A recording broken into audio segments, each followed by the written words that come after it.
Күндердің күнінде орманда береке, аспанда бұлт, жерде көк жайнаған. Адам мен табиғаттың достығы мызғымайтын. Сол бір шақ. Табиғат қанына енді шіркін. Гуілдеген көліктер мен газдар, жерге шашылған қоқыстар емес, напыр құстардың әні, жануарлардың секіріп тықырлатып жүргені жап-жасыл дала еді ғой. Қазір мына адамдар не болып барамыз? Немқұрайлы адам шығып, ол қоқыс толы пакетін арқалап келеді.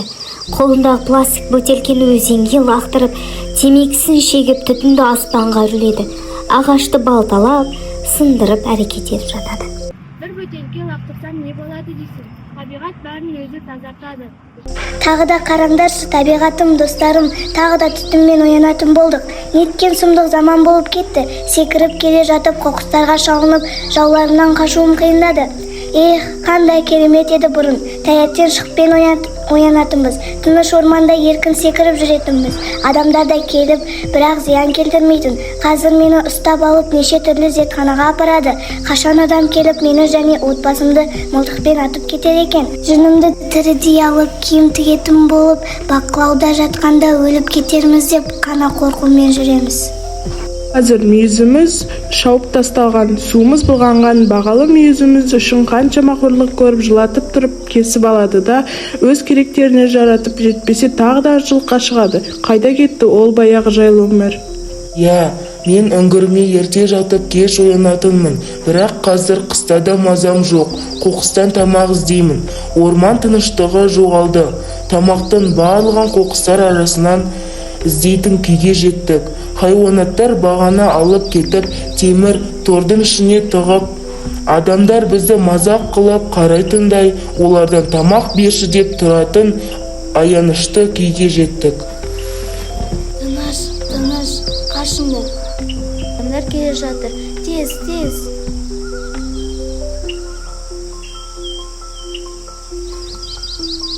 Саңыралық теруге келген әжесі мен баласы орманды тамашалап жүр екен. Жердің көп жерінде шағылып жатқан отты көреді. Шашылып жатқан адамдардан қалған түрлі қоқыстарды көреді. Ағаштардың түбінде пластик бөтелкелер, целлофандар, чипсылардың қалдығын көріп, табиғатқа жандары ашып кетеді екен. Бұтақтарының барлығында ілініп жатқан целлофан пакеттерді көріп, жандары қатты ашып кетеді.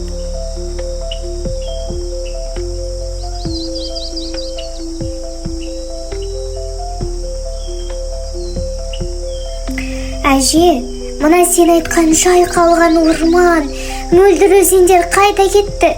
Сендер кезінде табиғатпен етен едіңдер ғой, әже, табиғаттың барлығына не болған? Шырағым, біздің кезімізде таңмен бірге күн күліп шығып, құстар ән салып, гүлдер сыбырлайтын еді. Ауыл шетіндегі өзенінде шомылып, ағаштың көлеңкесінде демалатынбыз. Су мөлдір, ауа таза болатын. Қазір барлығы өзгеріп кетті. Қарағым, табиғатқа көмектесетін менің әлім кеткен. Сен достарыңды алып келіп, осы жерде жинасаң, табиғаттың саған берер сыйы көп болар еді. Өздеріне тапсырдым, жас ұрпақтарым. Сол мезетте кенеттен табиғатқа төліп өткендей барлығы сөйлейді. Мен жер, мен орманмын. Сан ғасыр бойы адамдарға көлеңке мен пана болған қасиетті мекенмін. Менің биік ағаштарым танысынды ашатын таза ауа бөледі.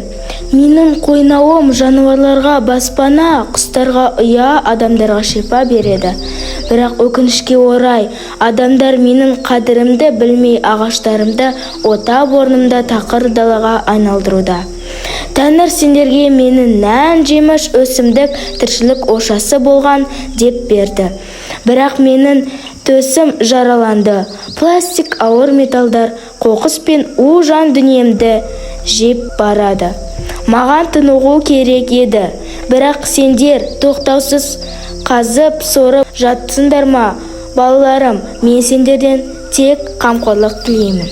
Мен су, тамшы болып бұлттан түсіп теңізге айналам.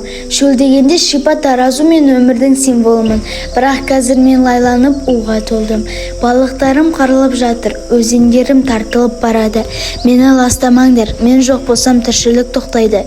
Менің жағаларыма қоқыстарыңды лақтырдыңдар.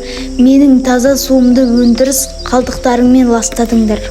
Мен ауа, көзге көрінбеймін, бірақ бәрін менімен тыныстап отырсыңдар.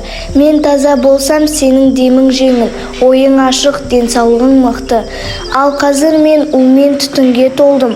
Ауаны ластаған сайын өздеріңе у жұтып жатқандарыңды сезесіңдер ме?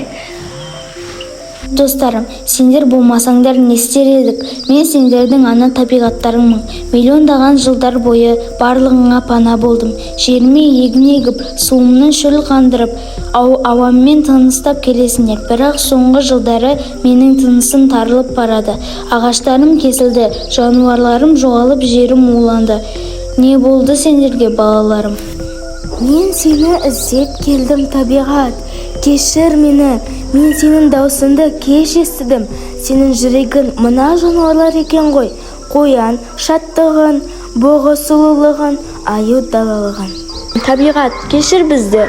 Мен енді әр тал үшін күресем, әр тамшы үшін күресем, болашақ үшін күресем. Сенсіз болашақ жоқ екенін ұқтым.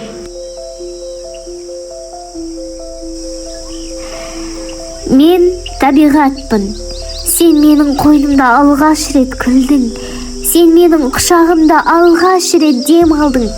Сенің жүрегің соққан сайын менің де тіршілігім жалғасады. Бірақ бүгін менің жүрегім шаншып тұр. Ормандарым тілсіз жылайды. Теңіздерім түбінде қоқысқа тұншығады. Ауам улы демге айналды. Сен мұның бәрін сезіп тұрсың ба? Мен саған барымды бердім. Таза ауа тынысың болсын деп. Мөлдір су шөлің басылсын деп.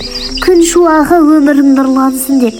Бірақ сен сол сыйды қадірлемедің.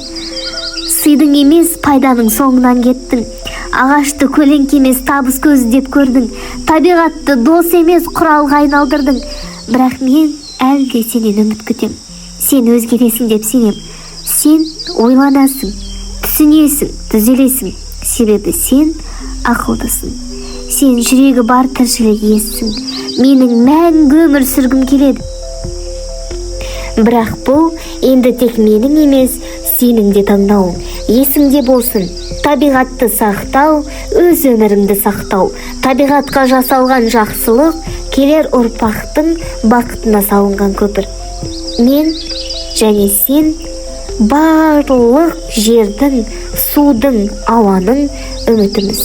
Мен саған сенемін.